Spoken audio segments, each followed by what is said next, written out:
Sir जैसा हमारा आज का शीर्षक बता रहा है कि इजराइल रहेगा ईरान रहेगा, आज या तो तू आज या मैं वो वाली स्टेट है या जियो पॉलिटिक्स ऐसे काम नहीं करती? नहीं, ये तो नेचर है, सर्वाइवल ऑफ द फिटेस्ट। जो तगड़ा है वो सर्वाइव करेगा, एक बात। दूसरी बात, मछली पकड़ने के लिए क्या करते हैं, चारा डालते हैं। ईरान ने वो चारा खा लिया है। खा लिया? हाँ, कल हमला करके। देखिए, केवल इजराइल को अलग करके आप देखेंगे तो पूरी पिक्चर सामने नहीं आएगी। अमेरिका और नेटो देशों को भी लाना पड़ेगा। अमेरिका रिजीम चेंज चाहता है और ये कोई पहला मौका नहीं है। और एक समय ऐसा भी था जब ईरान और इजराइल में दोस्ती थी। ईरान इजराइल में? जी, 60s में ट्राइडेंट बना। ईरानी रेवोल्यूशन से पहले? हाँ, रिवोल्यूशन से, ईरान के, हाँ, उससे पहले।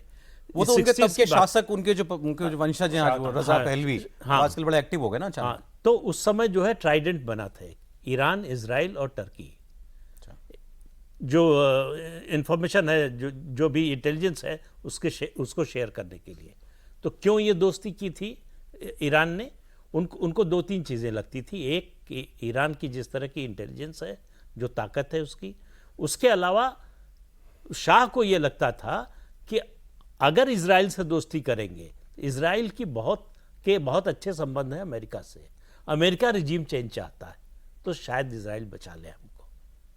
तो लेकिन वो जो है, उसके बाद जैसे ही रिजीम चेंज हुआ 79 में, वो सब मामला ख़त्म हो गया।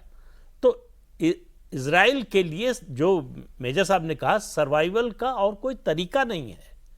ईरान रहेगा तो इजराइल के लिए हमेशा खतरा बना रहेगा। इस समय सबसे बड़ा खतरा है, और इस समय जो परिस्थिति है जियोपॉलिटिक्स की, उसमें ईरान अकेला खड़ा है। उसके साथ अरब देश खड़े होने को तैयार नहीं है। किसी का बयान नहीं आया। कोई साथ नहीं आएगा ईरान के? अभी तक कोई आया क्या? केवल एक सऊदी अरब का बयान आया कि हम नजर बनाए हुए हैं जो घटनाक्रम। वो भी तो चौधरी है कि इस्लामी दुनिया का, सर। हाँ, लेकिन वो कुछ बोल नहीं रहा है। और दूसरा, यूरोप और अमेरिका किसी भी हालत में रिजीम चेंज चाहते ही हैं। रशिया, चीन जो है वो एक देश है जो इस हालत में भी ईरान से तेल खरीद रहा है। रशिया की चुप्पी बड़ी आश्चर्यजनक है। ये माना जा रहा था कि ऐसे समय में रशिया शायद जो है किसी तरीके से, लेकिन ये जो भारत रूस के संबंध हैं, मुझे लगता है उसकी भी इसमें भूमिका है।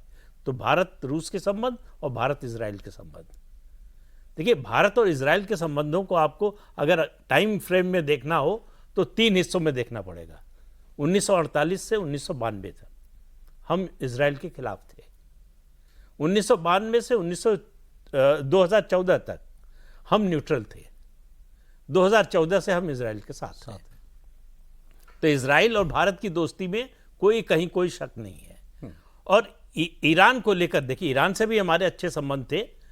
बड़ा देश है, सिविलाइजेशनल कंट्री है, सब कुछ है, लेकिन अमेरिका वहां पहले भी रिजीम चेंज कर चुका है। ऐसा नहीं कि पहली बार होगा। तो उस देश अमेरिका का जो है, अब दोनों की इंटरेस्ट मिल जाते हैं, इजराइल और अमेरिका के। अमेरिका वहां रिजीम चेंज चाहता है, इजराइल शांति चाहता है। शांति मतलब अपने लोगों के लिए। वो जो टेलीवाइज्ड स्टेटमेंट की बात कर रहे हैं, उन्होंने कहा दुनिया, मतलब पूरे अरब में, मिडिल ईस्ट में कोई ऐसी जगह नहीं है जहां हम अपने लोगों की रक्षा के लिए। इसको ऐसे कह लें सर कि मतलब इंटरेस्ट तो अमेरिका का है, उस ऑपरेटर इजराइल है, इसमें इजराइल के थ्रू ऑपरेट हो रहा है। इंटरेस्ट तो इजराइल का भी है। ये बात ये कि दोनों के इंटरेस्ट मिल गए। और एक ही समय पे, अलग अलग समय पे अलग अलग इंटरेस्ट होते हैं देशों के। इस समय दोनों का इंटरेस्ट, वो अमेरिका को भी लग रहा है कि इजराइल जो कर रहा है, बार बार अमेरिका कह रहा है कि अपने को डिफेंड करने का अधिकार है इजराइल को। नेटो का कोई देश देखिए आप जो है इजराइल के खिलाफ बोलने को, बल्कि पक्ष में भी बोल रहे हैं, खिलाफ की क्या बात। तो कुल मिलाकर इजराइल को जियोपॉलिटिक्स का जैसा सपोर्ट इस समय मिल रहा है, बहुत शायद ही, मुझे नहीं याद है कि इससे पहले उसको कभी इस तरह का इतना बड़ा सपोर्ट मिला हो।